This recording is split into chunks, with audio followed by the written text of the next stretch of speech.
Welcome to this special edition of the What's New, What's Next series. We're thrilled to announce the launch of Red Hat AI 3, which is a major evolution of our enterprise AI platform. I'm Joe Fernandes, VP and General Manager of Red Hat's AI Business Unit.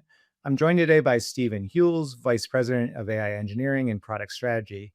And in this session, we're going to walk through the Red Hat AI product strategy, our vision, highlight key advancements included in this Red Hat AI 3 release. So every enterprise is accelerating their adoption of AI across the business. GenAI capabilities are being infused into the products we use both at home and at work. And frontier model AI services from vendors like OpenAI, Google, and Anthropic continue to explode in adoption and grow new superpowers almost every day. However, a lot of enterprises are also struggling with the high cost of these services as they expand their use cases in particular and move to production to run at scale. They also struggle with the complexity of integrating private enterprise data with these public models and achieving the accuracy and consistency they need for their applications. And then finally, many of them need greater control and flexibility over where they deploy those use cases due to either compliance, data privacy, or sovereign AI requirements. And that's where Red Hat AI comes in. And Stephen, this isn't really brand new or anything that's specific to generative AI even. We've been working on these types of problems for some time, right? You're right, Joe.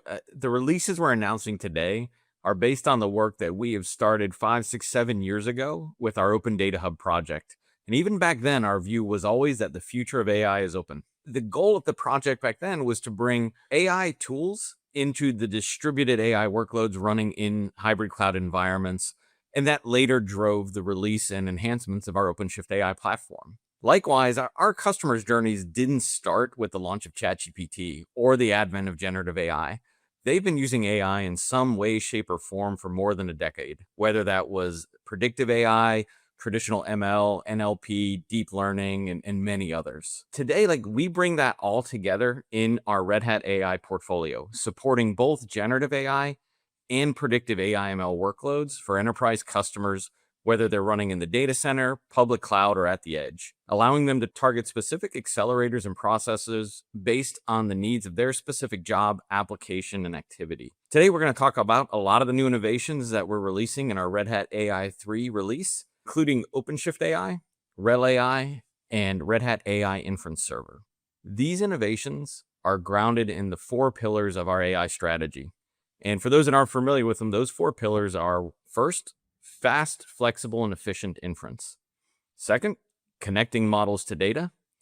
Third, accelerating agentic AI deployments. And fourth, scaling AI across the hybrid cloud. Now, we're going to take a deeper dive into each of these pillars and talk about what's coming in our new release and where we're headed next. Let's start with the work we're doing in inference. Even as service providers are delivering more powerful models, they typically sit behind public cloud APIs where usage is metered and charged per token. Meanwhile, there's been an explosion in open source models that enterprises can deploy in their own environment, on-premise, in the cloud, or even at the edge. So instead of just being a model or token consumer, enterprise IT organizations could become model providers by delivering their own model as a service environment. And leveraging a mix of cloud API-based models with self-managed models could help organizations better manage costs and provide access to models for use cases that just can't run in public cloud environments. So to do that, you need an enterprise GenAI inference platform to optimize and operationalize the deployment of LLMs. This slide shows the different layers of that stack.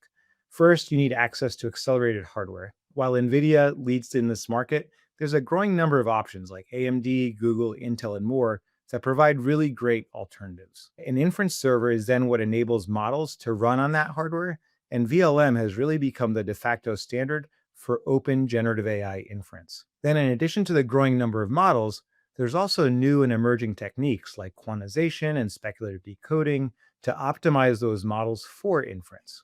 A distributed inference framework then allows you to run those models at scale across a Kubernetes cluster, and llm-d integrates with Kubernetes to do that efficiently. And then finally, your AI gateway solution allows you to expose those model endpoints securely to your end users, control access, and meter usage. And this is really what we're trying to deliver in Red Hat AI 3.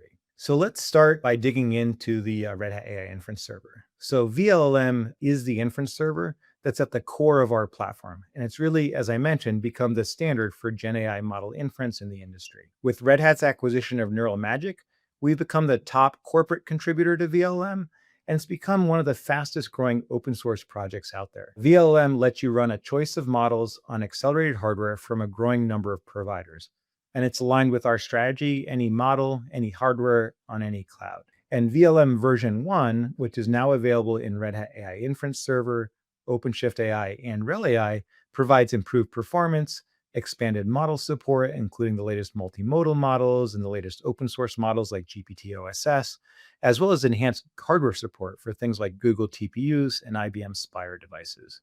We've also continued to expand our catalog of optimized models in this release, leveraging LLM compressor and these model compression techniques to make inference more efficient. We've expanded the model validation program that we introduced at Red Hat Summit with new validated third-party models and optimized versions of those models. And then the LLM compressor tool is also now generally available as part of Red Hat AI 3, so customers can use it in their own environment to optimize customized models that they may have tuned for their own usage. This is great. So you may be saying like, hey, Steve, like Joe, we've been working with highly distributed multi-cloud environments for a long time with applications. What is it that makes model workloads so unique? In the enterprise, you'll likely have multiple models, which will generally be deployed in a distributed environment spanning multiple inference servers. Kubernetes has long been the standard for running distributed applications, but model workloads are quite different from cloud-native workloads. Traditional apps run on CPUs, but LLMs require specialized GPU and hardware for their intense computational needs. Traditional app requests are uniform and predictable, but LLMs handle highly variable requests such as short prompts versus context-rich prompts, and short versus long detailed responses. Traditional app services are often stateless, but LLM conversations are always stateful to keep track of prior turns and rely heavily on KV cache to manage state. The challenge has been bridging these gaps to allow enterprises to run LLMs optimally using the same Kubernetes platform that they've been using to run their applications. And while major generative AI providers have already solved these types of problems, enterprises have not. But now they can by adopting an intelligent AI platform that integrates with Kubernetes. The llm-d project we launched at Summit brings intelligent GenAI scheduling to Kubernetes to maximize model performance and utilization of underlying GPU hardware. It also lowers costs and increases efficiency by leveraging disaggregated serving and cache reuse to better deliver performance per dollar. It also has faster response times via cache-aware routing and multi-turn and agent workloads. There's also simplified management for platform administrators through a Kubernetes native approach that makes deployment, scaling, administration easier for platform operators. And it's hardware agnostic, including both NVIDIA and AMD GPUs, as well as those emerging accelerators that Joe was talking about. And now, Joe mentioned model as a service. Your end users, at the end of the day, they really just want to access models as APIs to integrate into their agents or their applications. They want that model as a service environment that we've all come to know and love and how we integrate with other services out there. And so to enable model as a service, we've integrated an AI gateway layer leveraging Envoy, which is powered by Red Hat's connectivity link, to provide access to models as API endpoints and track usage as part of our platform. And we're going to continue to evolve our model as a service AI gateway capabilities in subsequent releases. And we're also going to be integrating with third-party solutions, as we know a lot of customers out there have already standardized on a lot of these gateway solutions. Next, we're going to talk about accelerating agentic AI innovation. Agents are really driving the next wave of AI innovation and really transforming how applications are built. Red Hat AI provides an agile, stable foundation to accelerate the development, deployment, and management of agentic AI workflows. And then in OpenShift AI, users can run and manage agents as independent services. Agents place heavy demand on inference capabilities, which we just talked about.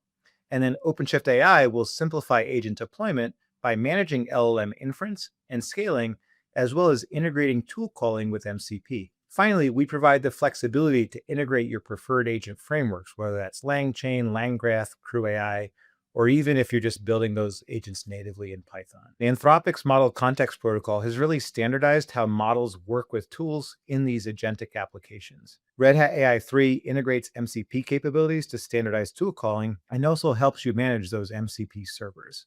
Llama Stack is a new built-in API in the Red Hat AI platform. It acts as an API server for creating AI applications or integrating with your agent frameworks. It provides integrated APIs for things like OpenAI compatible inference, RAG, safety, telemetry, evals, and more.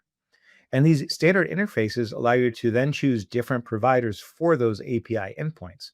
So, for example, you can choose a different vector database store to integrate into your RAG API, or choose different guardrail solutions for safety. So, this is really how we're making that platform extendable and allowing you to choose your providers based on your specific requirements. Okay, so then OpenShift AI 3 also introduces dedicated dashboard experiences that give users a seamless experience for working with the platform. The AI Hub empowers AI users to explore, deploy, and manage their foundational assets like the LLMs and MCP servers. And then the GenAI Studio gives AI engineers a hands-on environment to interact with models, tune parameters, and rapidly prototype GenAI applications. Let's talk about our next pillar now, connecting models to data. Whether customers building a chatbot or an autonomous agent, they will likely need at some point to integrate their private data into those models or those workflows to enable their use cases.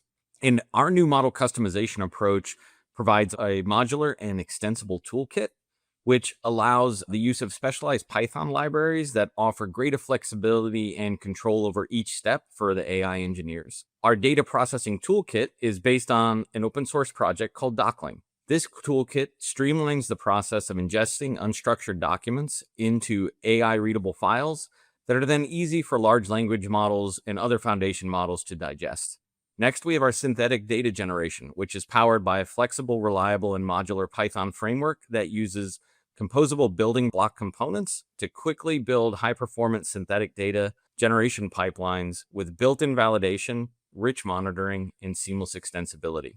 Our training hub offers an algorithm-focused interface for common training, continual learning, and reinforcement learning techniques. The goal here is to ensure that training workflows are portable, scalable, and compatible across local and cloud environments with GPU diversity. And finally, Evaluation Hub brings together popular evaluation frameworks to allow AI engineers to monitor and validate their results before putting models into production. This modular approach to data processing is what allows AI engineers to have the flexibility to customize models in the way they need before putting them in production, and gives them ultimate control over how it is they're building and deploying generative AI. In this release of Red Hat AI, it also includes enhancements for RAG to simplify vector database integration, Kubeflow enhancements, and our feature store, which is now GA. As we move forward, we're working on new capabilities for prompt tuning and prompt engineering, RAG, as well as fine-tuning, and you're going to hear a lot about more of those in future releases. So we're going to close here by talking about how we help scale your AI deployments across the hybrid cloud. So all of the things we just mentioned come together in our Red Hat AI platform. And specifically with OpenShift AI, you build, deploy, and manage these workloads at scale across the hybrid cloud. So that includes your models, your training and tuning jobs, and your agentic applications, all running together on the same platform. This helps organizations by doing a few things. One, giving you that enterprise-grade, flexible, and secure platform, giving you things like integrated observability for platform and GPU infrastructure for your model metrics and more, giving you tools for both MLOps and GenAI operations to manage that across the lifecycle. We've introduced a brand new model catalog in this release and a model registry for managing the lifecycle of AI models specifically, as well as MCP servers. And we'll be adding more assets to that in future releases. And then enhanced capabilities for GPU utilization and doing GPU as a service. So things like slicing, partitioning, scheduling, and prioritization. And this again allows you to operate in a hybrid environment and address specific use cases like private and sovereign AI use cases that you may not be able to run elsewhere. You've heard hybrid a lot. We're really focused on providing a hybrid deployment that runs everywhere, but also runs across different hardware accelerators, on-prem OEM servers, and cloud environments. We're partnering with leaders like NVIDIA, AMD, and Intel to support a variety of hardware. And in version 3, we've also added support for Google TPUs in Red Hat AI Inference Server and IBM Spire in AI Inference Server and OpenShift AI. And we're working with AWS to add Neuron support as part of our roadmap. We also partner with the OEMs that are shipping those accelerators, like Dell, Lenovo, Cisco, HPE, and more, so that we can ensure a seamless server integration for on-premise deployments. And finally, we're partnering with cloud providers like AWS, Azure, Google, IBM Cloud, and more to help scale those AI deployments efficiently in the public cloud. All of this comes together in Red Hat AI 3. The summary slide just shows all of the features across the 4 pillars that we covered today. This results in new releases of OpenShift AI, RHEL AI, and Red Hat AI Inference Server. If you want even more details, we have a session following this, which is our deep dive what's new and what's next session with our Red Hat AI product managers. They'll talk to you about not only the new features in the Red Hat AI 3 releases, but also the roadmap and where we're going next. And then on October 16th, we have a Red Hat AI Day of Learning, which are hands-on sessions and deep dives with our engineers and other experts from both Red Hat and IBM. So thank you for joining us for this Red Hat AI 3 walkthrough. Welcome to this AI special edition of the What's New and What's Next event. I am here with my fellow product managers from the AI platform, Red Hat AI platform, and we are thrilled to announce the launch of Red Hat AI 3, a major evolution of our enterprise AI platform that brings together the latest innovations in the field.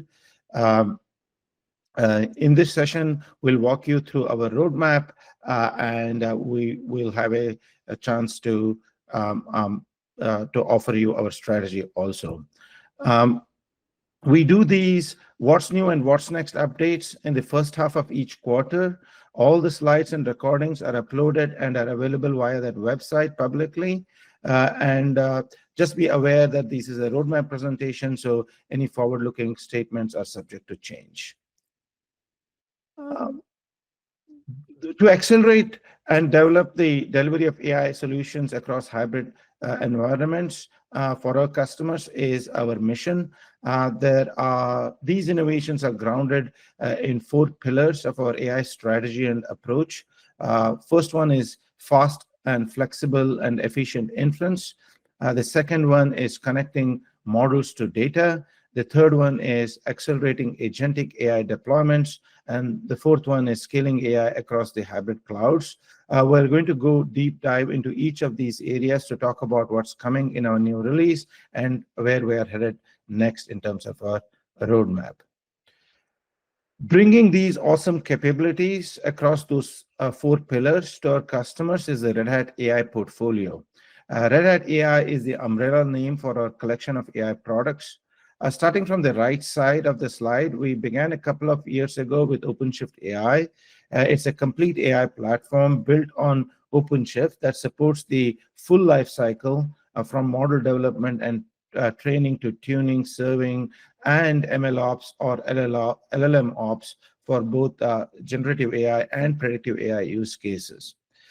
Then at last year's summit, 2024, we introduced RHEL AI, a GenAI platform built on RHEL, which provides access to Granite and third-party models and enables model tuning and inferencing in a single server environment. Now at this year's summit, we introduced a new product, Red Hat AI Inference Server. As the name suggests, Red Hat AI Inference Server is focused specifically on GenAI inference. You can think of it as a productized VLLM, and it can be deployed on RHEL, OpenShift, or third-party Linux and Kubernetes environments. In terms of layering, RHEL AI includes all the features of Red Hat AI Inference Server, and OpenShift AI includes all the features of both RHEL AI and Red Hat AI Inference Server. So it's a superset product in the Red Hat AI portfolio. All of these products support hybrid environments, whether that's the cloud or prem or at the edge, and they work with a variety of accelerators so customers can run their AI workloads on the hardware that makes the most sense for them. With that, I will hand it over to Jeff, who is going to talk about our Red Hat AI 3 announcements. Take it away, Jeff. Okay, thanks, Tushar. So today we're introducing Red Hat AI 3, which will be launching in a release later this year. Red Hat AI 3 is a significant evolution to our enterprise AI platform, and it brings together a number of innovations and enhancements across the 4 pillars. So first, under inference, at our summit event earlier this year, we introduced llm-d, a new open source community focused on efficient distributed inference in production environments. We'll be releasing llm-d as a GA feature in OpenShift AI 3.0. We also continue to add enhancements to VLLM, and we're expanding our validated models program by adding support for additional models from top providers. LLM compressor for optimizing models, which was previously a tech preview feature, will also be GA in 3.0. We're also evolving our model customization approach by offering a modular and extensible toolkit. We're providing individual specialized Python libraries that give users more flexibility and control over each step in the flow, from data ingestion through evaluation. We're also delivering enhancements to our RAG capabilities and releasing Feature Store as a GA feature. Under the agentic pillar, we're introducing dedicated AI experiences for platform engineers and AI engineers in the OpenShift AI dashboard with AI Hub and GenAI Studio. These experiences enable users to manage, consume, and experiment with GenAI assets like models and MCP servers. We're also delivering Llama Stack, which provides a unified API across AI component areas and MCP support to make it easier to integrate tools with models and agentic applications. For the AI platform, we'll be releasing both the model catalog for discovering models and the model registry for managing model lifecycles as GA features. And then finally, we're introducing some new features and enhancements to better enable our customers to deliver services like model as a service and GPU as a service to their end users. Okay, next. So if you look at the AI space, there's obviously been a ton of innovation in the last few years, and a lot of the innovations are happening in open source. Red Hat's AI engineering is driven by open source upstream first. We started with the Open Data Hub project over 5 years ago as a platform for data scientists and data engineers. Over time, the platform grew and we added multiple tools and components to get to an end-to-end AI platform. The goal of Open Data Hub was to bring popular open source tools together for an AI platform on OpenShift, and it led to the release of OpenShift AI. Similarly, other recent innovations like llm-d, Llama Stack, and InstructLab are open source projects that are driving new Red Hat AI capabilities. We integrate these open source components to provide a consistent and cohesive experience across our Red Hat AI products. And with that, I will pass it over to Erwan. Hello, next slide, please. Yeah. So Jeff introduced Agentic AI powered by Red Hat AI 3. So agents are reshaping how applications are built and shipped, but also agent and reasoning models dramatically increase the inference demand. So that's why meeting that demand take a holistic end-to-end approach to optimize and operate LLM at scale. So to build your enterprise GenAI inference platform, you need first, at the bottom of this diagram, an AI accelerator. So NVIDIA leads today, but AMD, GPUs, Google TPUs, Intel Gaudi, or other accelerator are also compelling options depending on the performance on your target, your ROI. So on those accelerators, you need an inference server, and the VLLM has become the de facto industry standard for all the market. A distributed inference frameworks allows to run those models at scale, and the llm-d project brings intelligent GenAI scheduling to Kubernetes to maximize model performance and utilization of all these underlying AI accelerators. And finally, at the top, an AI gateway solution allows to expose model endpoints securely to the end users on control access, on metering usage with model as a service. So this full stack from accelerators to gateway is exactly what we deliver with Red Hat AI 3 for an enterprise-grade GenAI inference platform. So next slide, please. We'll now deep dive on each layer, and starting with the inference layer.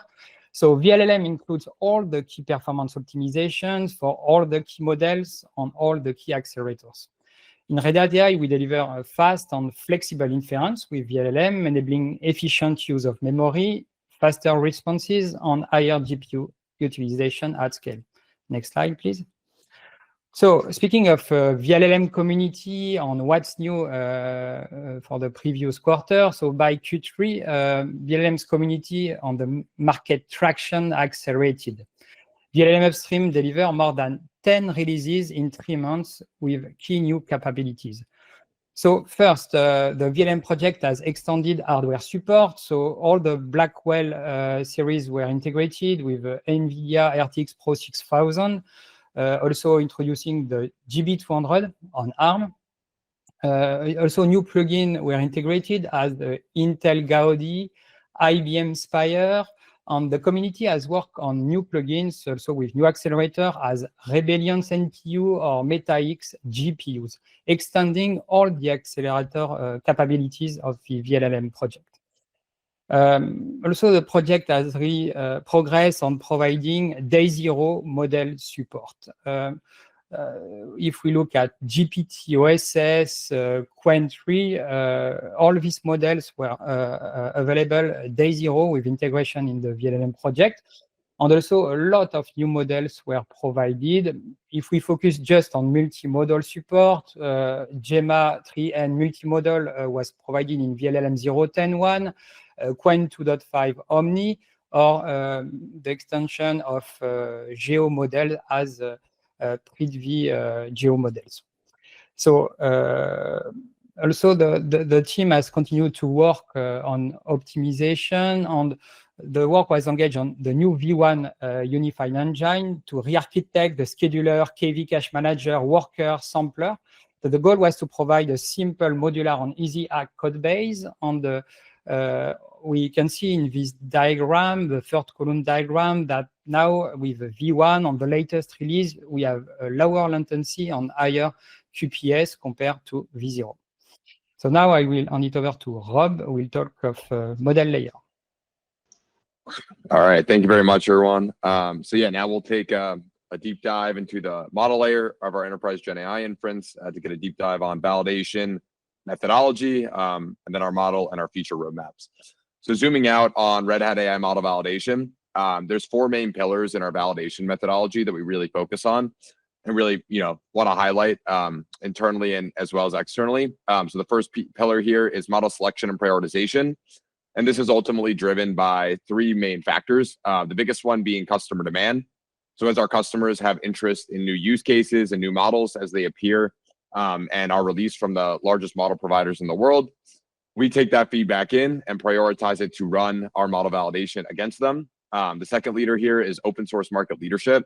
So as new models get released and new modalities and are really pushing the limits of what generative AI is capable of, we take a pulse on what's happening, whether it's on Hugging Face, whether it's on TechCrunch, or wherever our developers are and AI engineers are that are using these models. We want to keep a pulse on that to make sure that we're staying at the forefront of these AI models.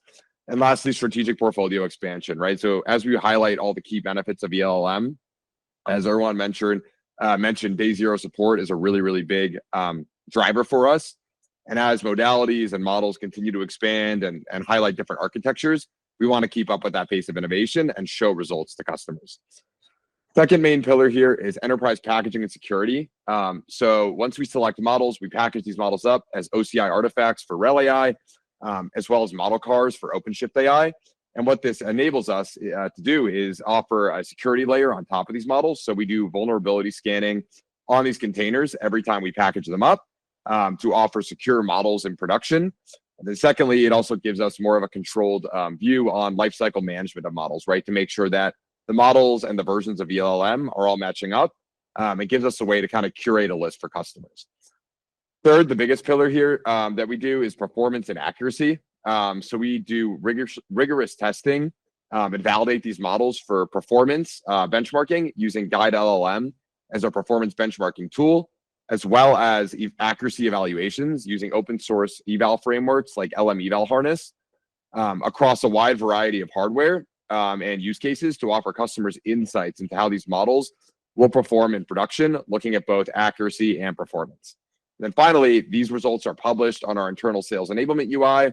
And as a 3.0 announcement, they will also be released as part of our OpenShift AI model catalog, starting in 3.0. So all the validation data with accuracy evals and model performance data will be available in product for the first time in 3.0. Next slide, please.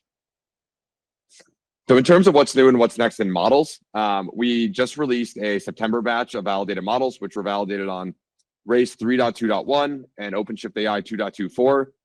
Big highlights here include DeepSeek R1 Int 4. So that is a model that we've reduced the size of approximately about 75%, while maintaining the vast majority of the baseline accuracy, over 95%. Another highlight here is the Kimi K2 quantized model, which also really shook the market when it came out, in the last few months. In terms of what's coming next, October 2025, we're doing another batch of validated models, and big highlights there are the GPT OSS models, both the 120 billion and 20 billion parameter models, which we're really excited about, as well as adding new modalities. So we're also planning to validate a Voxtral Mini and a Whisper model, which are audio to text models, which we're really excited about, expanding the modalities, showing the use cases that VLLM and these models can provide for customers. And like I mentioned before, all of these will be coming to the model catalog in OpenShift AI in 3.0. And coming later this year, we also have Granite 4 from IBM on our list, Magistral from Mixtral, Llama 4 8B, which has been long anticipated, and many more. So we keep a tight pulse on these models and want to continue to stay up with the pace of innovation. Next slide. In terms of our feature roadmap, expanding into the security aspect here is a really big focus. So thinking about adding model signing and verification. So when we package these models, we can actually sign them and verify them in deployment on the cluster in OpenShift AI. Future work items here include provenance and AI SBOMs as other two areas to really build out the security pillar of helping control the models and the model life cycles. Instead of grabbing from GitHub and Hugging Face and the Wild West of models, we actually have a process here to offer security to our customers. Secondly, multimodal benchmarking and eval integration, right? So thinking about new modalities like image generation, text to audio, audio to text, embedding models. These are areas we want to continue to expand on and continue to benchmark moving forward. Multi-model agentic benchmarking. So we'll get into this in the latter half of the presentation. But thinking about chains of models and tool calling scenarios are other areas we definitely want to expand on as we move more towards agentic platforms and customers continue to adopt agents at a faster pace. And then lastly, benchmarking as a service in OpenShift AI. So really creating a tool in product where customers can go and configure a benchmark, configure open source evaluations, and basically run them themselves, right? So any new model that comes out, you can go and validate this model yourself. And this is something we're also really excited about for next year. Next slide. Another thing I wanted to call out that is in its R&D phase, so not productized yet, is this new auto-tuning VLLM project, where basically we're doing hyperparameter optimization searches using tools like Ray and Optuna to try and find the optimal configuration for a model, hardware type, and use case. So what this can really provide customers is kind of an optimal VLLM configuration over the VLLM serve baseline command that can hopefully eke out better performance at scale for customers. So we're still in the R&D phase here, gathering proof points, but this could really unlock, really deep insights for our customers and enable them to get the best performance possible using VLLM. So this is something we're really excited about and hopefully looking to productize next year, but we're still in the early phases here. So very excited about this one as well. Next slide, please. Okay, looking at model optimization and LLM compressor is kind of where we're going to start here. The big things coming with what's new in LLM compressor recently, we have a new LLM compressor image included in the model op toolkit image as part of the race release. So we're really excited about splitting out the LLM compressor image to offer more model optimization tooling in the future as well. This sets us up really nicely for the future growth and eventual integration of new tools like speculators, new formats and schemes here. So MXFP4 and W4A8 are two really great new quantization schemes that are now supported. In terms of what's next in LLM compressor, tools for sensitivity analysis, which helps analyze variance in output, is something we're really excited about. And then more integrations with a lot of other training and scaling frameworks like Axolotl, which is a very, very popular fine-tuning framework, as well as multi-GPU and multi-node support for compressing large models. Secondly here, speculators. What's new in speculators? So speculators is a very new library for basically creating draft models and algorithms to help do speculative decoding, where you basically have a base model and a draft model that's predicting the next token. The base model is then checking that token. And if it is over a certain threshold, that token basically gets added to the output. And what this does is it results in significant performance gains for very, very large models. So we're really excited about unlocking the capabilities of speculative decode. And we've very tightly integrated this with VLLM out of the box. So this is very exciting. We're currently offering more speculators for models like Llama 70B, Qwen 30B, and Llama 4, and continue to expand verifier models with the Eagle 3 class of models as we continue to expand different architectures and new models that are popping up. So what's next here is really looking forward to productizing this next year, so we can offer spec decode as a core pathway for customers looking to deploy the latest and largest open source models. Last pillar here is our community and docs and outreach. We're really looking to do also a major expansion in tutorials, general docs, feature blogs, and demos to really highlight the capabilities of LLM compressor and speculators, and encourage customers to be able to dive in themselves and be able to optimize and run speculative decoding setups all by themselves without needing any guidance. So this is something we're also really excited about expanding on, and we'll continue to kind of invest in our documentation and building out pathways for our customers to really dive into and be successful with the model optimization tooling. All right, I will now hand it off to Naina to talk about llm-d. Thank you, Rob. So after the inference at the pod level, the next in our enterprise GenAI platform is distributed inference. We at Red Hat believe that distributed inference will be the next frontier of inference optimization, where we can bring in a lot of cluster scale optimizations to make inference even more efficient. Next slide, please. Distributed inference is essential, but introduces unique operationalization challenges. For example, LLM inference workloads break traditional Kubernetes scaling, and it is hard to ensure the SLOs. It is also complex to leverage and manage heterogeneous hardware for better cost efficiency, and then that results in low inference efficiency. So the open source community led by Red Hat has risen to meet these and more challenges for serving models at scale by launching a brand new community project back at Summit for distributed inference at scale called llm-d. What llm-d does is offers a flexible and distributed architecture to meet your SLOs efficiently to maximize your ROI. And Red Hat is working on offering distributed inference with llm-d as a generally available with Red Hat 3.0. What we'll get is the Kubernetes native architecture. It's built for seamless integration and orchestration within Kubernetes architecture, simplifying the deployment and management of GenAI models. It has optimized GenAI inference, which is specifically engineered to accelerate large language models, LLMs, and mixture of experts models, leveraging advanced techniques like prefill and decode disaggregation.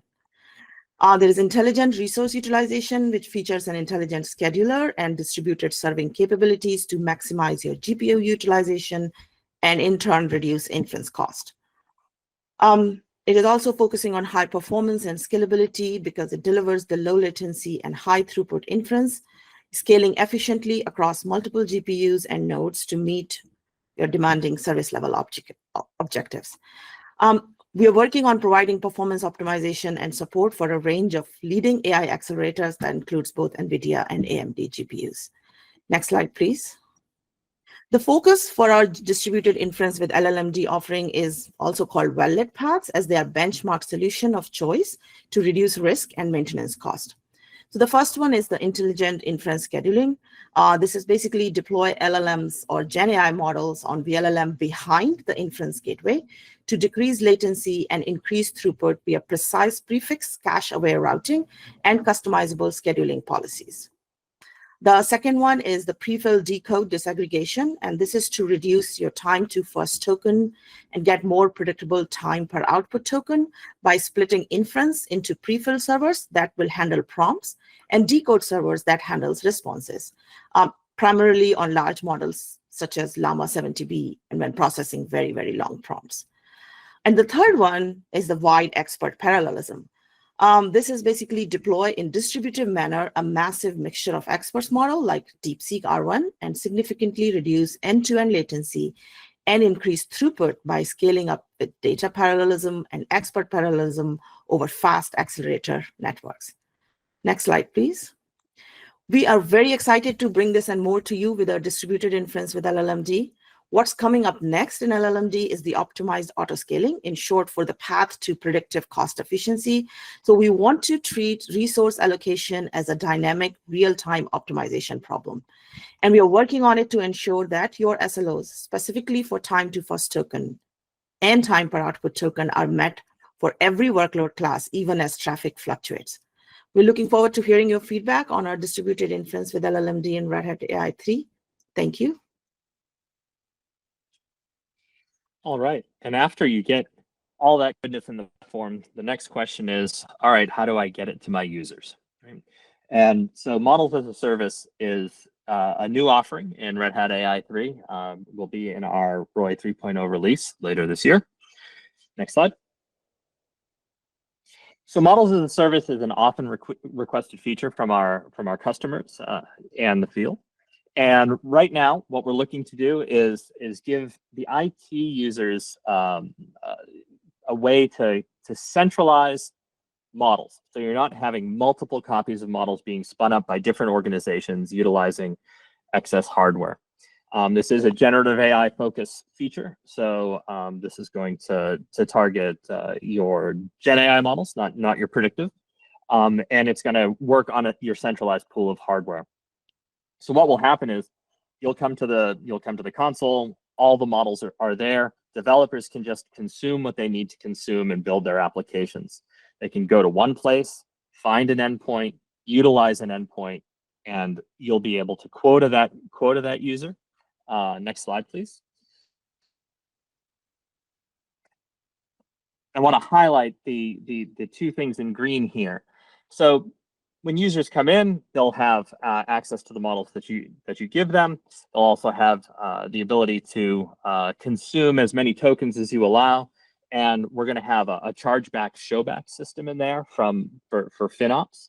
So these models can be and these quotas can be charged to the appropriate cost centers within a company.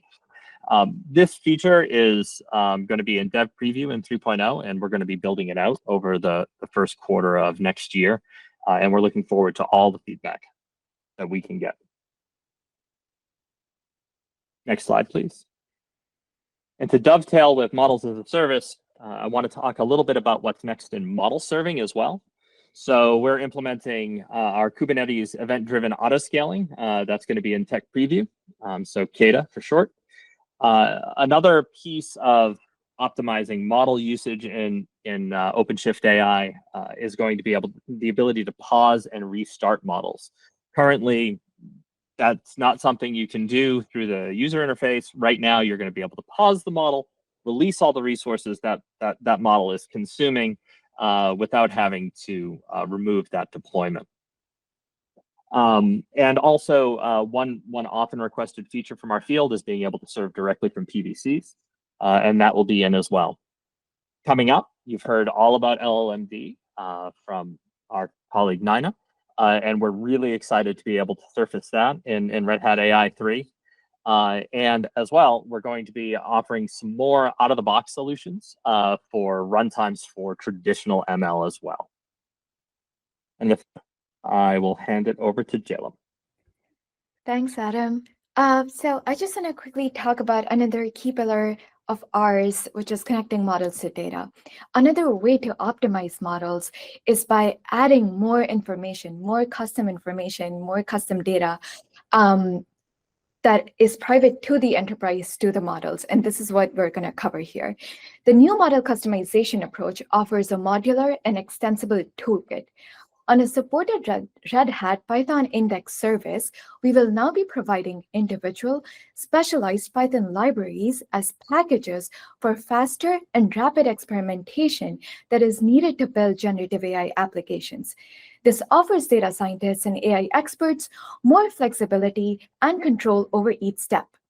The data processing toolkit is backed by the open source project DocLink, which expertly converts unstructured information across different file formats into AI-readable files that are easy for large and small language models to act upon, to understand, and digest.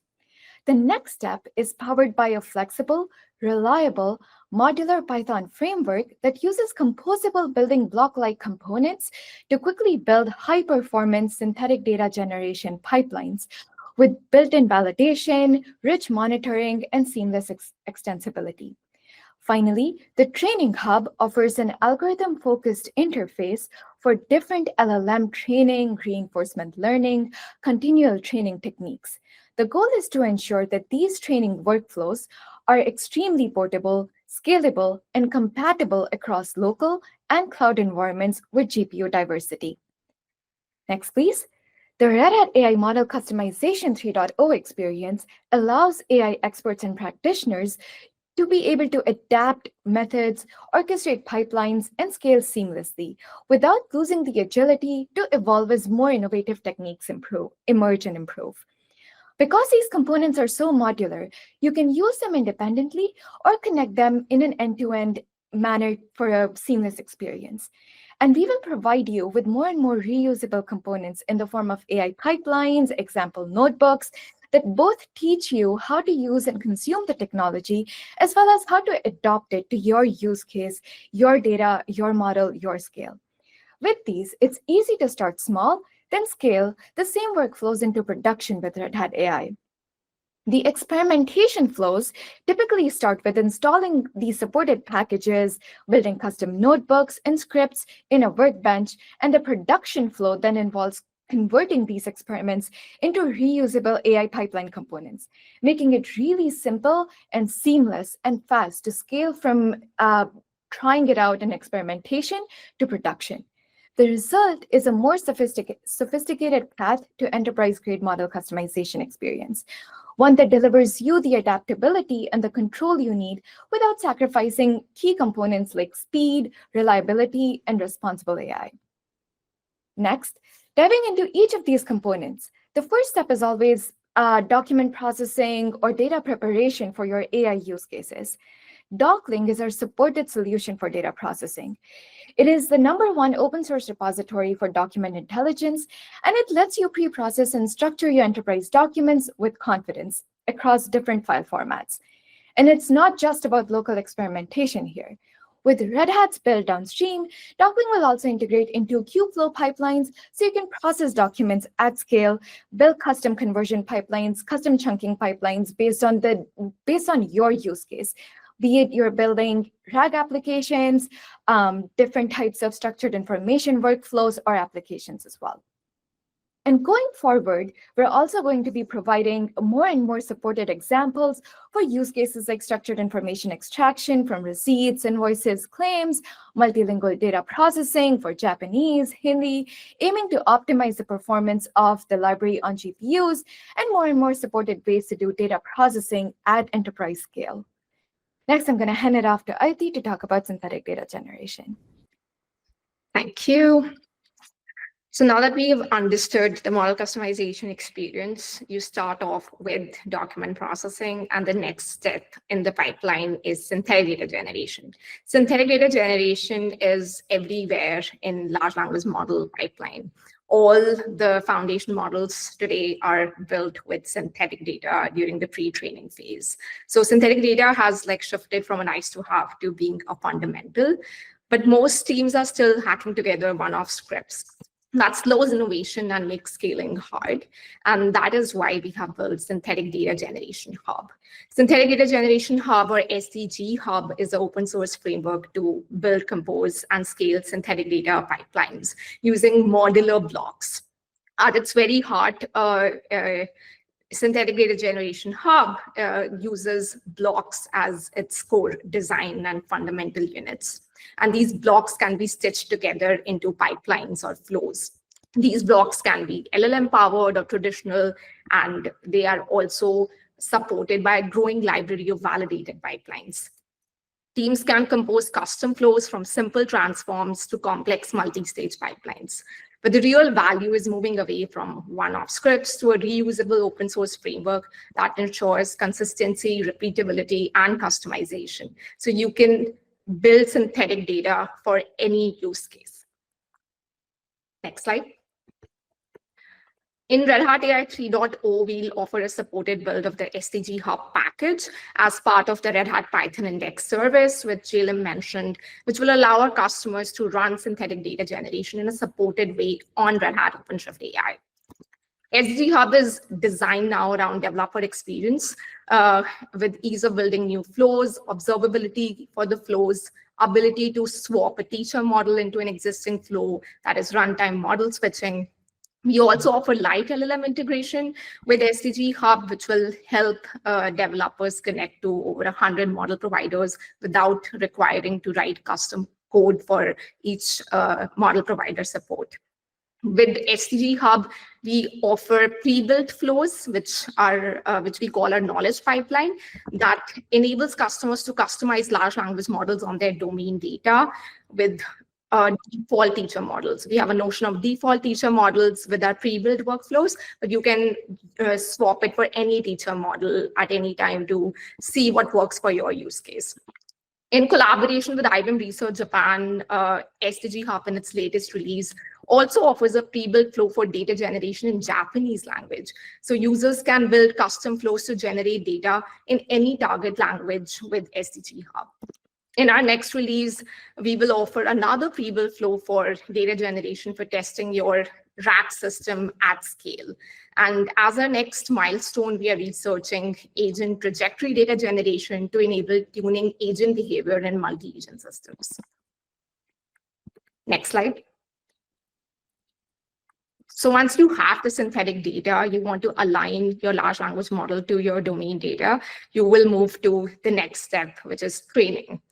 For training, we are now offering not just one opinionated pipeline, but a collection of algorithms, which are organized in Training Hub. So Training Hub is an open source algorithm-focused interface for common LLM training, continual learning, and reinforcement learning techniques.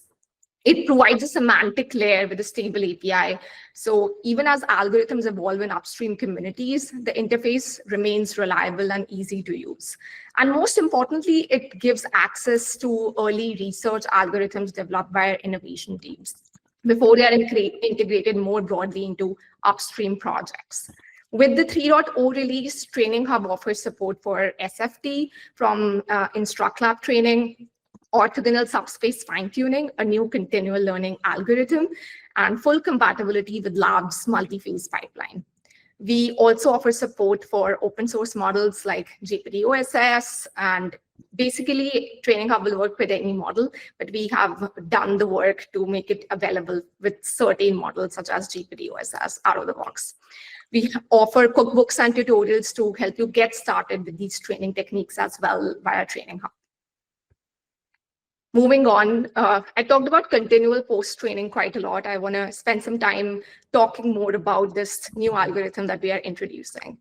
Enterprise environments are constantly changing. There's new data policies, user needs evolve daily. Most of our customers have streaming data quarterly, monthly, or even weekly. And the challenge with large language models is that if you fine-tune them repeatedly, they tend to suffer from catastrophic forgetting.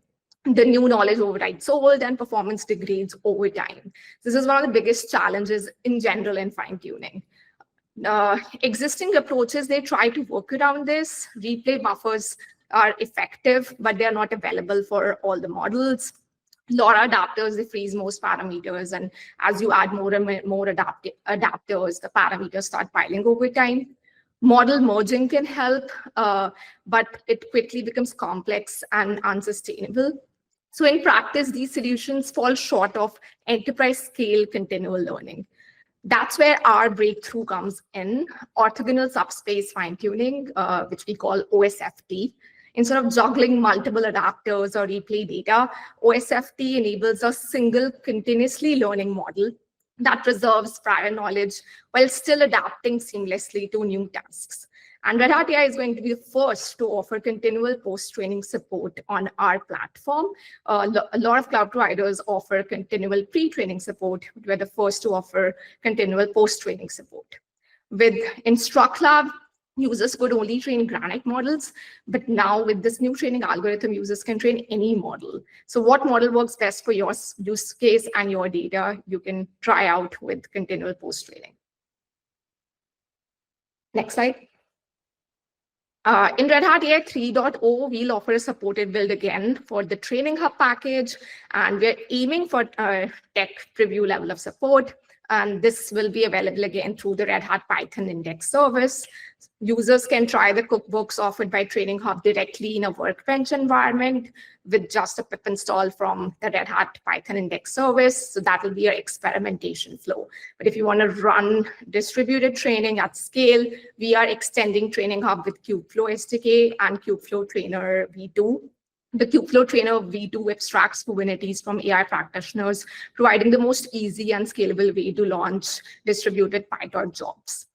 In 3.0, we'll also offer guided examples to customers for building the Kubeflow Trainer packaged examples for SFT and continual learning. Our current support matrix includes CUDA, that is NVIDIA Accelerator support, and as our next milestones, we'll move to other accelerators and also add support for reinforcement learning algorithms through Training Hub. I'm now going to pass it on to William. So, great news for evaluations. This release brings RAGs and LM evaluation hardness directly into Llama Stack. This gives you more options, more flexible ways to test and evaluate your models and AI applications. Looking ahead, we are working on several exciting features. A distributed evaluation platform built on MLflow3, creating the concept of evals collections. These are industry-specific tests to assess if a model works for your particular industry and use case.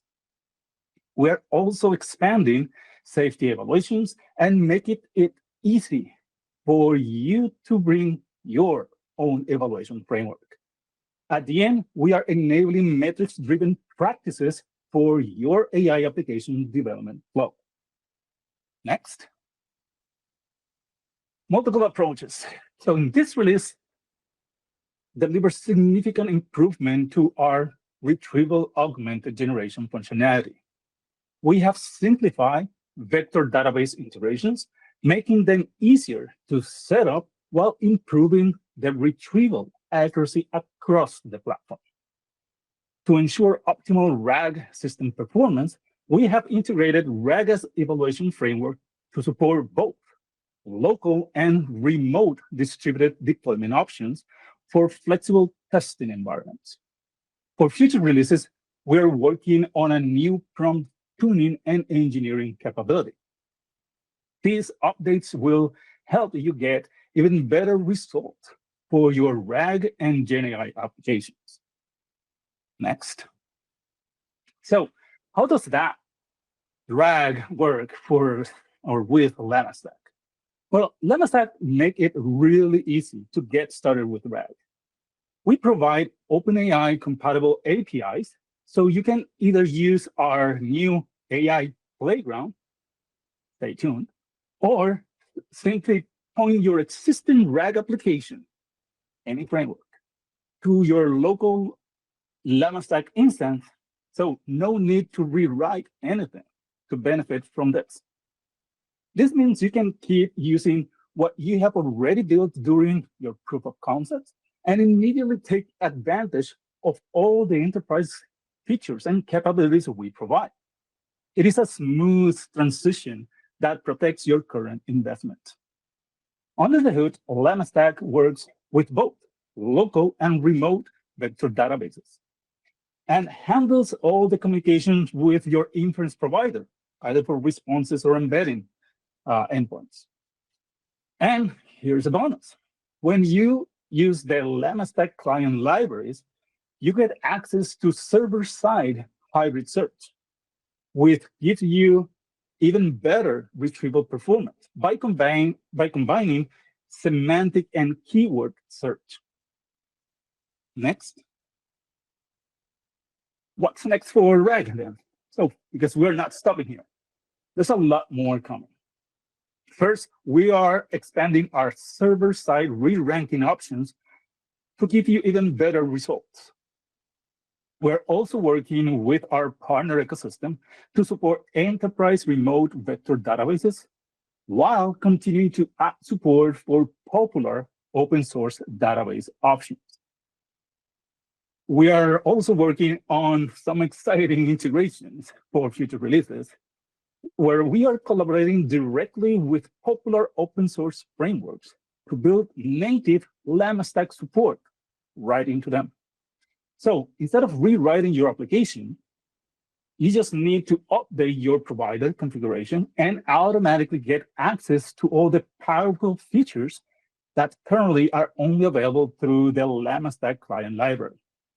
At the end, our goal is to make the transition from POC into production seamless, while giving you access to the enterprise-grade capabilities built into the platform. And with that, I'll leave you with Christoph. Hey, thanks, Will. So we're going to have a look at the future of one of the components we use for example, fine-tuning or model training, Kubeflow Training Operator. You don't see a what's new section on this slide because Kubeflow Training Operator has been released with Red Hat OpenShift AI version 2 in the past quarters. But what will happen in the first half of 2026 is that Kubeflow Trainer version 2 will be implemented as part of our product. This is a major technology update, right? So we are migrating from Kubeflow Training Operator version 1, which is focused on PyTorch jobs, etc., to Kubeflow Trainer version 2, which is highly integrated with our builds of Q, which is highly integrated into Training Hub and to experimentation tracking. So this is where we're going to take the innovation, the heavy work that has been done by the Kubeflow community into our product. Envision a scenario we have heard on the past few slides where we're going to get a new training algorithm. The data scientists conduct experiments on that. They're going to spawn off multiple experiments with different hierarchical parameters using Kubeflow Trainer, for example, spawning PyTorch jobs, and feeding all the results from these jobs that have been scheduled by Q into the experiment tracking user interface. This is where a few of our components get integrated into a pretty seamless, hopefully, pretty seamless workflow and user experience. The second major update that we're going to see is checkpointing. Checkpointing for model training could be done on an application layer, so data scientists were on their own. They need to figure out when do I do checkpointing, how do I do that, how do I synchronize a model that is trained over a bunch of GPUs. This is something that they don't need to do manually anymore. They could do it manually, of course, if they know what they are doing and they want to tune that to a specific degree. They are welcome to do that. But they could also enable periodic checkpointing for PyTorch jobs, for other jobs in the training environment. This will synchronize and save the state of a training job to disk so that we can resume that training job later on. That has basically two advantages. A, the job preemption that might happen because there's a higher priority job being orchestrated on the cluster and pushing my job kind of away from being executed. That preemption saves the state of my job, so the work is not lost. Imagine that a higher priority job pushes your job away in the last 5 minutes and the work is basically lost. That is a huge investment on GPUs. I run on GPUs on expensive hardware for the past hours. Now all the work is lost. That is something that we want not to happen to the data scientists. And B, checkpointing is also very important for disaster recovery. Imagine that a data center has a failure in multiple racks and parts of the clusters go down. Again, if you have periodic checkpointing enabled for your jobs that are scheduled by Q and maintained by Kubeflow Trainer version 2, the state is saved and you could resume that job later on. The third part that I want to point out here is that we are broadening the frameworks we are supporting. You heard me saying a lot of PyTorch jobs. We are also broadening our jobs to MPI jobs, for example. This is what we have seen with our customers. They're using these other frameworks other than PyTorch for their training jobs, and that is something that we want to support with our product. So coming back later to GPU as a service, but for now, I'm going to hand it over to Kezia on the next slide with feature store features. Thank you, Christoph.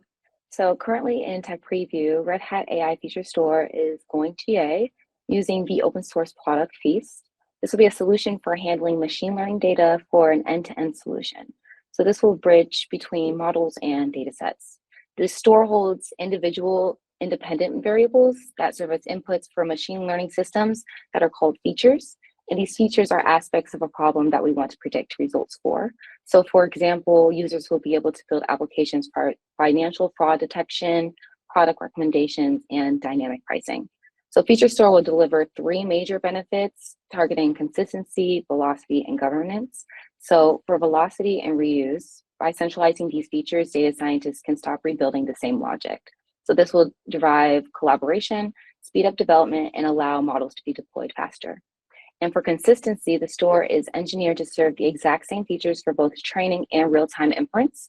So this will eliminate production errors, prevents model drifting, training skews, and ensures total reliability. And lastly, for governance and MLOps, it includes essential capabilities like versioning, lineage tracking, and monitoring for full auditability. So this will provide an online store for low latency features for access for real-time application demands. Next slide. So for the general availability of Feature Store, this will be released in 3.0. So we are delivering the native Feast Feature Store UI, which will be directly embedded in the OpenShift AI console for easy management. We'll ensure flexibility by offering Workbench integration and bring your own Spark support for powerful feature transformation. And this will be backed by Enterprise RBAC, integrating governance with OpenShift identity management. So looking ahead to the first half of 2026, our focus will shift to MLOps and GenAI. So we'll be building deep MLOps integration with Kubeflow pipelines and Ray workflows, making distributed feature engineering seamless. For GenAI, we'll be integrating Llama Stack and vector databases to standardize features for complex RAG use cases. And finally, we're ensuring trust with extended lineage, tracking features across all Roy AI components, and advanced monitoring for real-time drift detection and quality analytics. And next, I'm going to pass it on to Luke.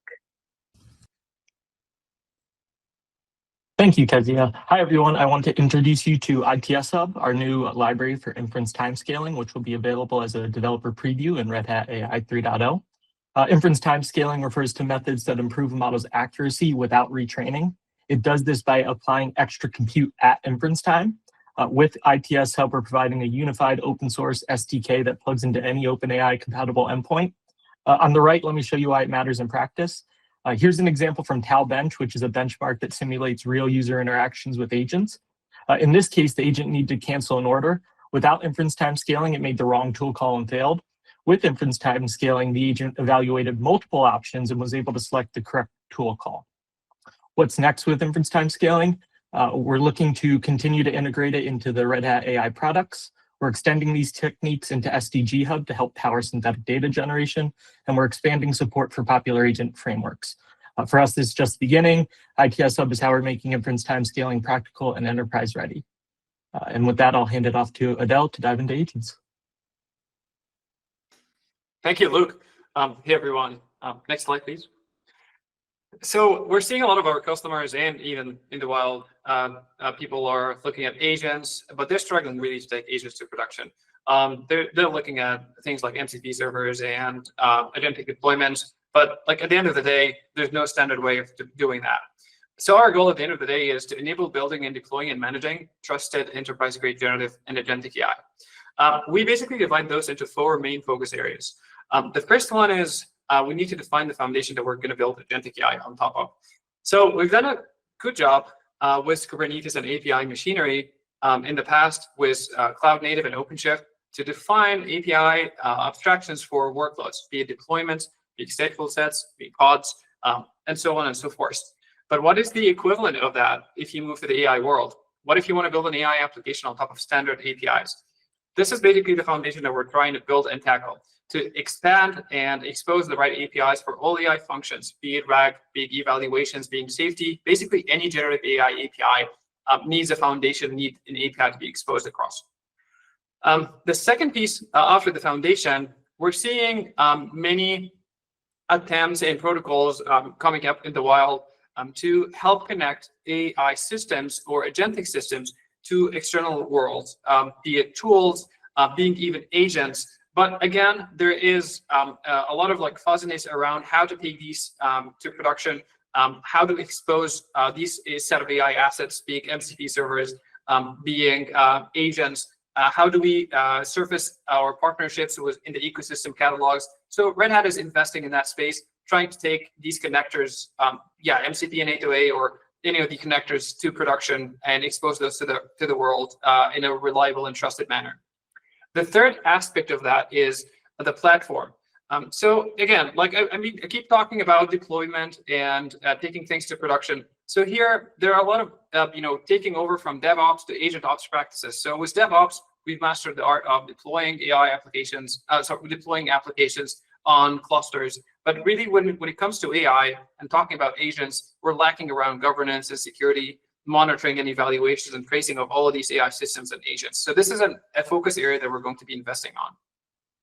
And then finally, the experience, be it user experience or graphical user interfaces, or playgrounds which are going to be surfacing how people can experiment with these AI assets, or starter kits to experiment with APIs or use APIs in a reliable, standard way, or framework compatibility. Basically, we're trying to elevate the experience of using these AI systems and build agentic AI that can be reliable and trusted. Next slide, please. Yeah, so if you look at how people build those agentic AI systems or AI systems today, they basically approach it from a framework standpoint. Each framework provides its own definitions and standard and APIs to build an application. So if you look at, for example, LangChain defines its own API, LangGraph defines its own APIs and integrations. At the end of the day, we end up with a stack that is very hard to manage, sometimes called a Frankenstack, because of these bespoke integrations that each requires skill in each vertical to kind of understand and integrate separately. What if there is a world that you can standardize all of these things behind standard APIs? And we've seen that with OpenAI pushing with chat completions. Basically, all these frameworks today to build agents are standardizing with chat completions. But what if we do that for all API functions? What if we do that for safety? What if we do that for evaluations? What if we do that for vector stores and RAG and retrieval? It will help us standardize across these APIs and simplify the life of moving from one framework to the other. In that case, the frameworks become more of a thin layer and not a very thick layer like they are today, which introduces pain and requires separate skills to handle these different frameworks. So Llama Stack helps us do that. Llama Stack exposes the right set of APIs. You can call that platform in a box. Most of these APIs are OpenAI compatible. The difference here is that instead of using a hosted endpoint like the OpenAI endpoint, which is usually SaaS or hosted, you can do that on-prem, on your own environment, privately with your own data, except that it's using the same exact APIs. And you can point all of your agentic frameworks and client applications that you use, even though you use different frameworks. But in that case, you're basically standardizing on APIs on the server side, which can run on your own environment. So again, Llama Stack is a platform in a box, allows you to curate those set of APIs to build those AI API functions. Next slide, please. All right, so with Llama Stack being your platform in a box, allowing you to expose those set of APIs to your users, the question becomes now, how do you package and deploy that to production? We've introduced the Llama Stack operator, but we're taking that operator furthermore to tech review and even to GA next year. Basically, the operator helps you with taking this API or platform in a box into cloud native, into clusters, life cycling with auto scaling, configurability to allow you to put in your distributions or use Red Hat's supported distribution, which includes a curated set of functions for all different, curated set of APIs for all different AI functions. Next step. Next slide, please. All right, and so basically, what we're doing with Llama Stack in the next release is making it more boring because we want it to cater for the production needs. We basically want to allow for folks who are our customers who deploy on premises or in disconnected or air-gap environments where we'll care about FIPS compliance, or we care about different supportability matrices between these different API functions. We care about documentation. So we're investing a lot into like productization effort to make sure that Llama Stack as a platform exposing the right AI APIs is stable and production ready. And then we're also adding new inference provider. So in addition to VLLM, which is providing local inference, Llama Stack can bridge you to the cloud and inference provider. So in addition to watsonx, our parent company's platform, there is also OpenAI hosted. You can bridge that through Llama Stack, AWS Bedrock, Microsoft Azure OpenAI, and Vertex AI, and more API and inference provider integrated through Llama Stack. Also, we're validating Llama Stack on different footprints. For example, single node OpenShift, which we've seen being successful in the past. And we're introducing deployment best practices and guidelines. As of for next, Llama Stack today comes in a distribution image. How about if you can customize this distribution image with at runtime instead of having to wait for it to be built time? So we're making that more flexible and more customizable. We're also streamlining the way you bring deployments with bringing your own distribution. So we're going to guide customers through, in addition to having a standard Red Hat supported distribution, how can they build their own distribution and deploy that as need be. We're also introducing a set of observability metrics, which can be available in cluster or across different clusters for aggregation of telemetry and information about APIs being used to inform AI engineers about their consumption. And finally, we're including more and more providers as part of Llama Stack. So Llama Stack is really greater than just inference. Llama Stack bridges you to the hybrid cloud. Llama Stack allows you to bring your own APIs on-prem on your own environment. And it standardizes that API, the AI API layer across all AI API functions, be it RAG, agentic safety, or evals, or more like SDG and post-training and model customization. With that, I'm going to hand over to Jenny to talk about that's still me. All right. As part of like the agentic API, so I talked about standardizing APIs and how we can do that. So for agentic APIs, OpenAI introduced the responses API as a way to abstract all these agent functions. So before the responses API, you had these bespoke implementation in the different frameworks. So you'd have your own definition of how to connect to MCP servers, how to define tools, how to define prompts, how to define structure output, how to connect and run your tools in a sandbox or containers. Responses API basically built this server-side abstraction to take all of these ad hoc bespoke implementation down to the server side, which leaves basically the frameworks to be more like a thin layer, allowing the AI engineers, even though they choose their own favorite framework, to standardize on those APIs and makes it even more customizable. We're taking the responses API and we're putting that as part of the Red Hat distribution and exposing that behind through the Llama Stack operator, lifecycling that through the Llama Stack operator. All right, next slide. Yeah, so to wrap up for the agentic workloads, or the focus here will be taking MCP servers, taking agents, and exposing those as AI available assets. In the near term, we're focusing mostly on MCP servers, allowing you to bring your own MCP servers to the UI, but at the same time showing you examples of existing well-known MCP servers for functions that you've been doing and you like. At the same time, we're exposing an AI playground that allows you to check and evaluate and compare different models, different MCP servers in the same UI. And finally, as I talked about, the responses API is going to be one of the big announcements that we're making as part of 3.0, which is abstracting all these AI API functions under one umbrella, which will be exposed with Llama Stack. And also as part of the responses API, we're going to add human in the loop. This is an important implementation for agentic AI systems today. So there's human in the loop where like you're in control instead of like delegating, leaving everything to the agent. And responses API comes with approvals. And we're going to be supporting that as part of the API implementation for Llama Stack. As for next, we're going to focus more on securing and the secure onboarding and discovery of MCP server. So how to lifecycle MCP server to the platform. Many people build those MCP servers without really knowing where they came from. So we're going to build a supply chain here to make sure that you lifecycle those MCP servers to the platform securely. We're also going to provide a gateway implementation for authentication, isolation, and federation of those MCP functions across the stack. So imagine you have an MCP server for your HR department, or the MCP server for your finance department. And now you can aggregate the functions of those MCP servers for your entire company to actually expose those functions in a secure and coherent way. And additionally, we're also exposing traceability and observability for agentic applications. So Llama Stack comes out of the box with traces, but we're also looking at integrations with other ecosystem and upstream providers for providing those tracing views to allow you to identify failure modes across your agentic AI traces and take that further with evaluation.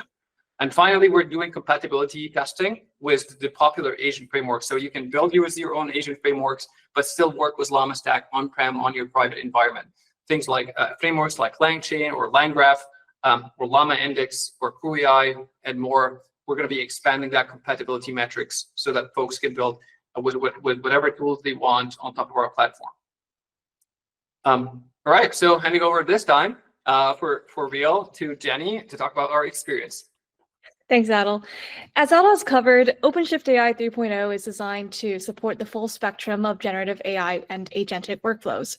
Everything from deploying large language models and MCP servers to experimenting with RAG and agentic components. While we're excited to introduce the center of this evolution are two new consolidated dashboard experiences. AI Hub gives platform engineers the ability to explore, deploy, and manage foundational assets like LLMs and MCP servers, guided by insights from our model validation program. Meanwhile, GenAI Studio provides AI engineers with a hands-on environment to prototype applications, whether it's tuning hyperparameters or experimenting in the playground. By bringing these two together, OpenShift AI 3.0 delivers a unified, flexible experience tailored on how platform and AI engineers collaborate to build production-ready GenAI solutions. Next. So AI Hub is where platform engineers manage core AI assets. In 3.0, we're starting with models, and over time, this will expand to MCP servers, agents, and prompts. The hub is organized into three key components: the catalog to explore assets, the registry to register and manage and version them, and deployments to put them into production. This provides a single streamlined space to operationalize AI models at scale. Next. In OpenShift AI 3.0, we're launching AI asset endpoints in the new playground in tech preview. Engineers can now see available models in MCP servers, add them directly to the playground, and test them instantly. You can also upload documents for RAG and view the generated code for your configuration, making it easy to experiment quickly and move towards production with confidence. Next.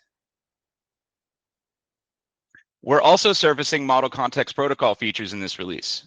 AI assets endpoints make it easy to see what MCP servers are available and then test these servers and models directly in the playground. This is all about unlocking hands-on power for our AI engineer clients. Next. 3.0 is just the beginning. Today, we're delivering asset endpoints, playground experimentation, and surfacing MCP.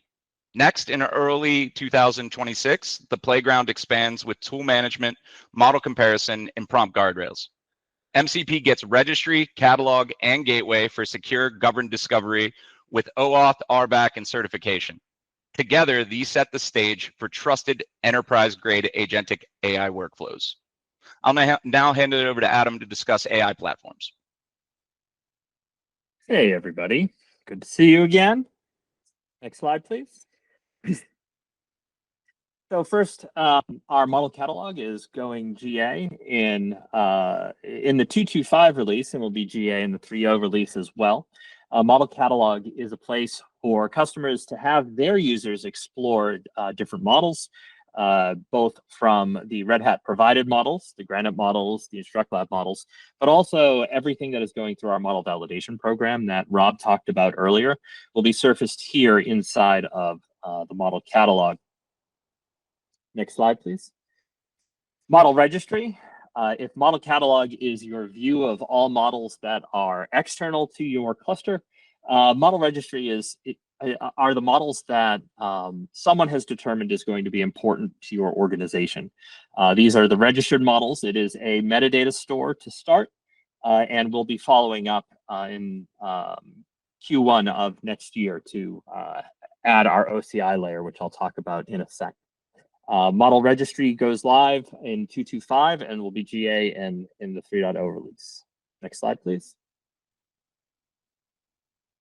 The third pillar of our AI Hub is our model deployments. Model deployments is a place for MLOps or anybody in your organization to come and take a look at the deployed models, see what's available to them, get their endpoints. It's a precursor for models as a service, really. Models as a service is targeted towards the application developer, whereas your deployed models is more of an MLOps functionality. And it is similar to the page that is live today and the functionality that is live today inside of OpenShift AI. Next slide, please. So what's coming up? So I mentioned the GA of both registry and catalog in 2.2.5. But what's coming up is the ability to store models in your model registry in an OCI compliant storage, such as Quay.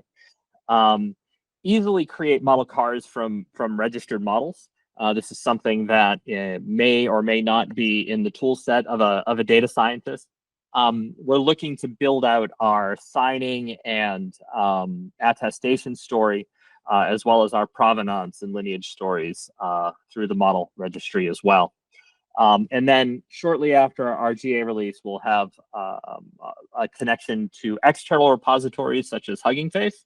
And we'll always give administrators the ability to decide what models or what sources they're going to allow their users to see.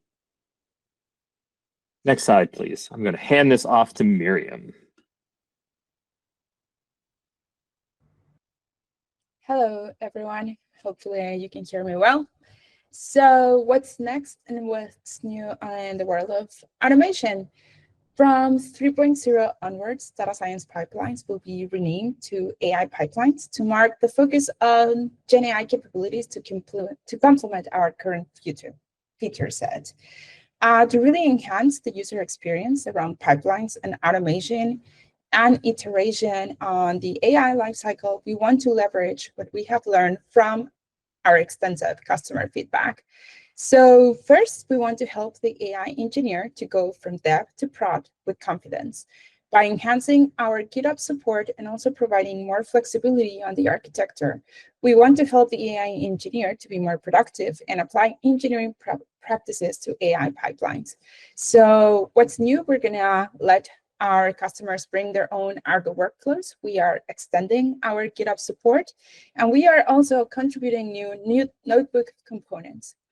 In the future, we want to provide a better out-of-the-box experience, so customers will be able to use a PVC for object storage and support more databases, not only the current ones that we have.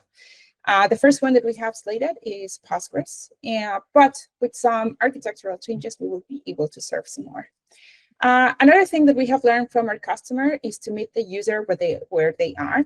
It was clear to us that the AI researcher and the data scientist, in most of the cases, has no appetite to learn the intricacies of Kubernetes and automation. So we want to let them use their tool of choice. And we've learned that it's almost always notebooks. So the challenge we're aiming to tackle is how to go from the local notebook environment to production-like environments with pipelines. With AI pipelines, we want to make the transition from notebook to pipeline as seamless as possible, with various options for the data scientists, like using notebooks as a component inside of a pipeline directly, or having reusable, configurable components to help productivity and avoid duplication of code. We could have, for example, components for model customization. And we also are looking to provide a repository of runnable examples. We are also looking to enhance our experience around experiment tracking. So we are effectively separating automation from experiment tracking. And you want to provide experiment tracking as a service. And we want to support several backends. And the most important, I think it is, we are working on an ML flow integration, but more of that on the next slide. Next, please. So like I said, we're looking to integrate ML flow into the Red Hat OpenShift AI as a pillar for fast iteration. We know that experiment tracking is used for more than just pipelines. So we're looking to integrate our experiment tracking service on pipelines, notebooks, SDKs like KFTO, on the different model customization tools. And when we say integrate, we want to make it as easy as possible to use. We don't want our customers to have to configure how they work with tracking. We want to provide a good out-of-the-box experience. We're integrating MLflow on Red Hat OpenShift AI. That probably will mean integration through an operator where customers will have the chance to have an MLflow instance running inside of Red Hat OpenShift AI. We're still working out the details of the full integration, but we want to give customers the same experience that they already like about MLflow. And then we're also working on more GenAI visualizations and metrics for experiment tracking and a better integration of AI pipelines with MLflow. Next slide, please. Finally, we know and we've heard from multiple customers that they want support for more flexibility when it comes to multi-arc. They want the choice to run Red Hat OpenShift AI where they need it. So we are adding multi-architecture capabilities. We are expecting to have this year support for IBM Z and ARM, which is something that many customers have asked. And on the next year, we're probably going to have also support for Power. So this brings the platform closer to the customer and again, gives them flexibility and choice. So that's all on my side, and thank you. Passing over to Adel, I think. Yeah, thank you, Miriam. It's me again. So basically, if you remember in our previous What's Next or previous presentations, we talked about the guardrail orchestrator. Basically, the problem that we solve here is that LLMs can generate outputs that pose reputational, ethical, and legal risks. The guardrail orchestrator facilitates the introduction of detectors or guardrails that actually can be customizable. So there's the option to include built-in regex detector, as simple as that, or you can also integrate with other detectors and guardian models. However, we would like to expand the set of detectors even more. So we're starting, even in the guardrail orchestrator, we're adding customizability through Python functions. So you can define your own detectors in Python and integrate them and have them be your own guardrails. Additionally, we're looking at other upstream projects like NEMO guardrails and even Garrick for red teaming to introduce and improve our safety story and add a larger suite of detectors that you can customize and use as part of your AI application or agentic AI application. Next slide, please. Right. So as part of like 3.0, we are tech reviewing the Llama Stack Guardrails safety provider. So the safety provider is an abstraction. It's an API, as I talked about. Llama Stack exposes AI API functions. One of these functions is safety and Huels. So the Llama Stack will integrate deeply with our guardrail orchestrator offered through Trusty AI. We're also going to be promoting some of the Trusty AI service APIs to stable. Today they're alpha and beta. And we're going to be updating our Trusty AI documentation. So today the documentation is highlighting the model monitoring function, but we're going to divide that and expose more around AI safety, AI evaluations, and AI monitoring. As next, we are going to be expanding the scope for the guardrail orchestrator with Llama Stack to promote it to GA. We're exploring, as I mentioned, integrations with NEMO guardrails as a potential detector or Rails provider to be able to add more generative-friendly detectors. And we're providing blueprints for how to build guardrails for agentic systems. And finally, like deprecating the APIs that we had, which were alpha and beta, in favor for the stable APIs that we introduced in 3.0. Next slide. I've talked about a little bit in the agentic space or Llama Stack. I talked about tracing and observability, but let's take that further. Let's grow this message. We're extending observability to all Red Hat AI components. So starting with Platform Metrics Foundation, we're centralizing the observability and introducing dashboards as part of Red Hat OpenShift AI Console. And we're going to consume or like enable auto-deployed NVIDIA data center GPU manager, which basically is deployed in all GPU nodes and exposing all those metrics on GPUs and exposing those as part of dashboards that we provide. We're going to be providing reference Grafana dashboard for data scientists and cluster administrators to start from, but they can also introduce their own. And finally, providing a performance collection. So we're looking at metrics that are coming out of our model serving stack from Kserve, from VLLM, things like time to first token, throughput tracking, and token counts to enable customers to see how their applications, either agentic or RAG, performs in the wild. As part of the next, there will be a native dashboard experience as part of the Red Hat OpenShift AI console. Workload monitoring has been a function that exists in OpenShift. We're going to be using this function to expose more metrics, AI metrics, as we get this instrumented as part of 3.0. And also, we're going to introduce cross-component tracing for RAG and agents and multi-LLM workloads. Finally, llm-d introduced by Naina, giving you distributed serving for LLMs. We're going to be exposing metrics and dashboards for llm-d as part of our observability story to provide more advanced LLM performance metrics as you scale your AI models in production. Next.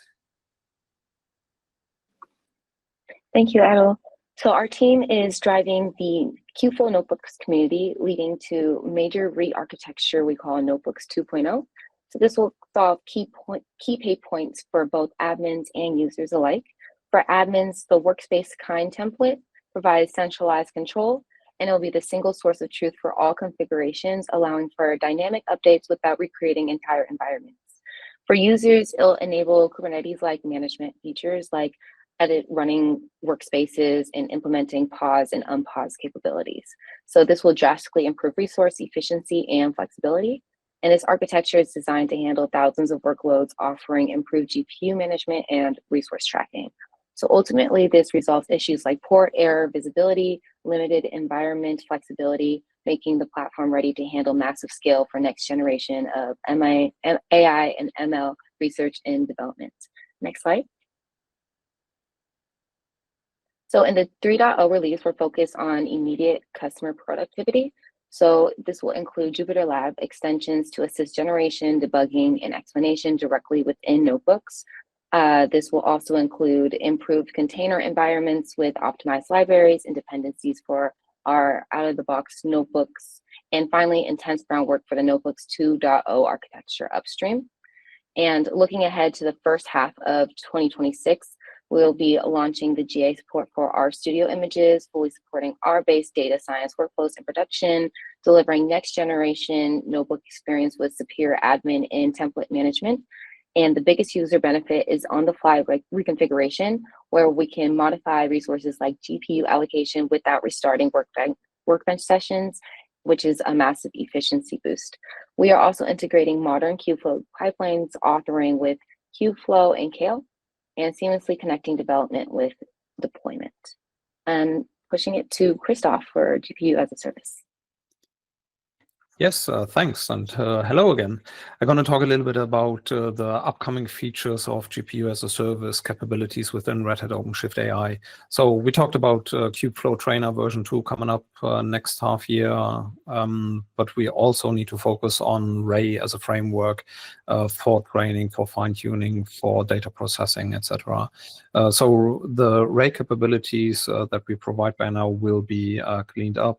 It is an architectural revamp that we're going to do, which makes the components way more cleaner for the data scientists, providing clean SDK to schedule Ray-based jobs or Ray-based hyperparameter optimization, but also for the platform administrator, because we want to support them doing their job.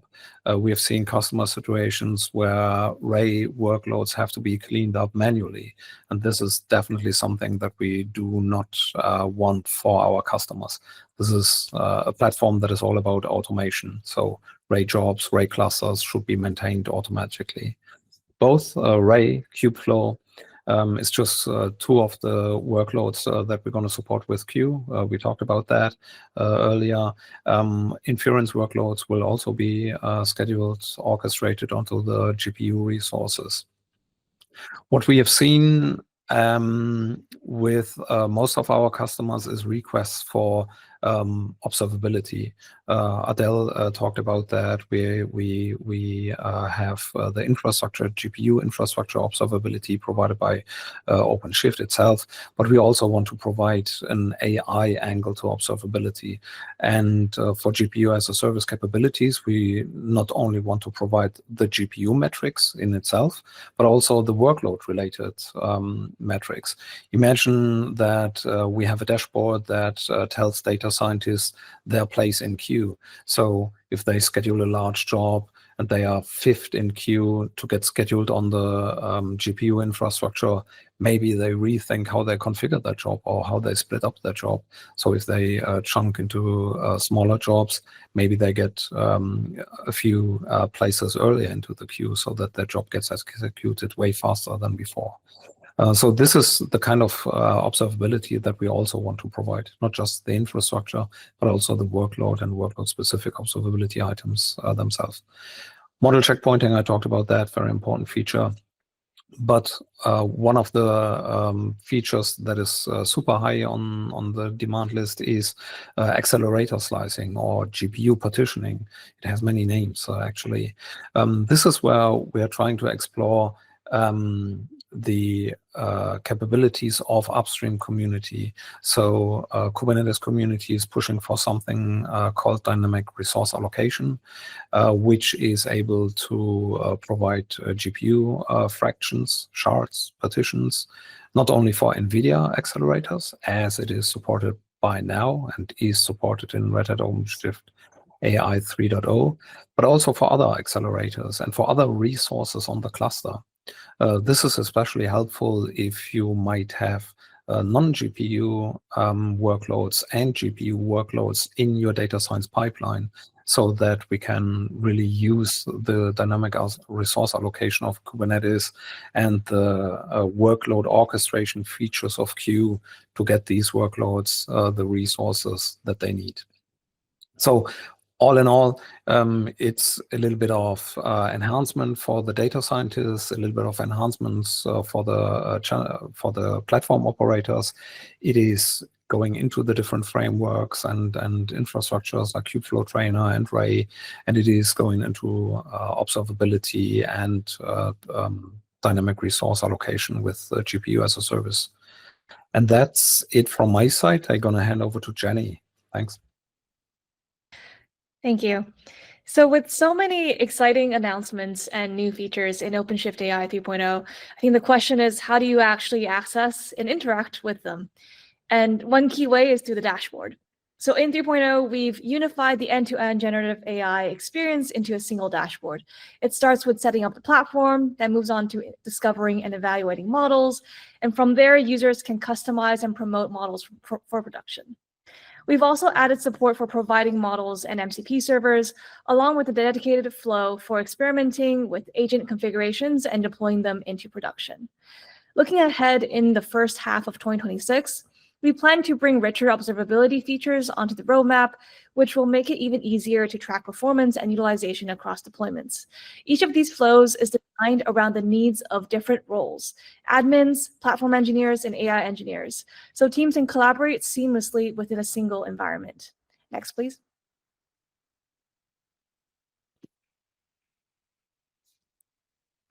So we've already walked through the major 3.0 capabilities in AI Hub and GenAI Studio and model serving. We're also excited to announce Hardware Profiles GA. This allows the precise targeting of CPU and GPU nodes across all workloads, whether you're running workbenches, model serving, or training jobs. It's a foundational step in making AI infrastructure more predictable and efficient. Looking forward into the first half of 2026, the next release builds on this foundation. We'll be releasing Model as a Service GA, including support for external models and quota management in a dashboard, making it easier to scale usage across teams. We'll also be introducing an MCP catalog and registry, so AI engineers can discover and register context providers as they do with models today. To improve decision-making, the UI will add model selection guidance powered by validation program, helping engineers choose the right models with confidence. And on the operation side, we'll see enhanced observability with deeper metrics and per deployment performances using per-seat integration. And Q, moving on to GA, bring advanced workload scheduling to all jobs. So finally, we'll continue enhancing the AI playground, making experimentation and prototyping smoother and more accessible. Next, please. So we are also expanding the AI Accelerator support across all the Red Hat AI portfolio, so to deliver more accelerator choice and also to provide even better performance. So if we just focus on what's new in the recent releases, so we have integrated NVIDIA Blackwell, starting with B200, compute capability 10, and later NVIDIA RTX Pro 6000 Blackwell Server Edition. It's a long name. Also applied to all the Red Hat AI portfolio. So this support was delivered for Blackwell in Raise 3.2.0. and also landed in OpenShift AI. We have also introduced in September with Red Hat AI Inference Server 3.2.2 the first build for IBM Spire AIU for x86. And this feature is also available in OpenShift AI 2.25, and will extend the support of Spire AIU for IBM Z and Power architectures. You can also test Google TPUs, still in a preview, so you can run on Google Cloud. Next slide, please. So now let's look at what comes next for Red Hat AI Accelerator. So first, after enabling the GB200, we plan to support GB300 next year, and we'll really focus on a large-scale multi-rack deployment that integrates seamlessly with llm-d. It's really the core hardware with multiple pods. One system is one rack with IMEX. And we have already enabled IMEX domain for GB200 and NVL72. And yeah, it's really this large-scale platform we will improve. We will also extend the support for new AMD Instinct GPU. So speaking of MI350X, MI355X for all the Red Hat portfolio. And also in first half 2026, we plan to add support for AWS Inferencia on Trainium with a Neuron SDK. And finally, we are advancing our collaboration with also new partners as Rebellion AI.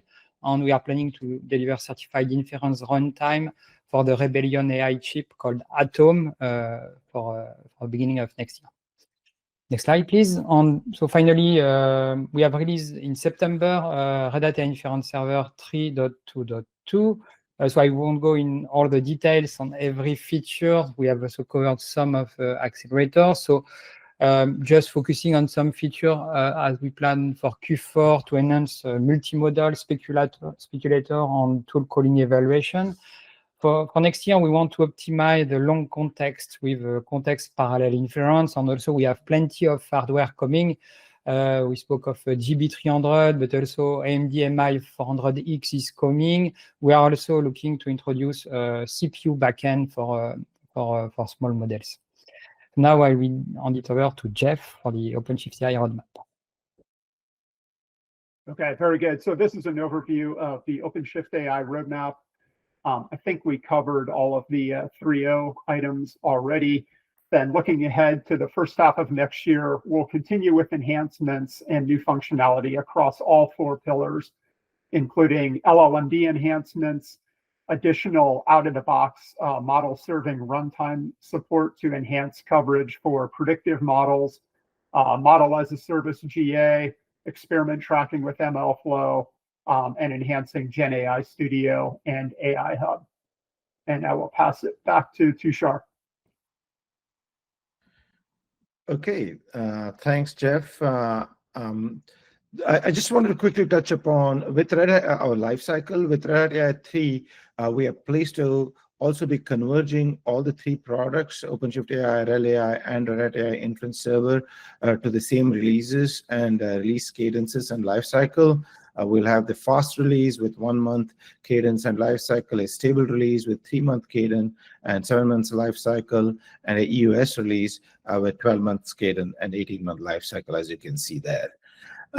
Finally, in conclusion, we are pleased to bring you the Red Hat AI portfolio supporting both GenAI and predictive AI and ML for enterprise customers, whether they're running in the data center, private or public clouds, or at the edge, allowing them to use specific accelerators and processors based on the needs of the specific job, application, agent, and activity.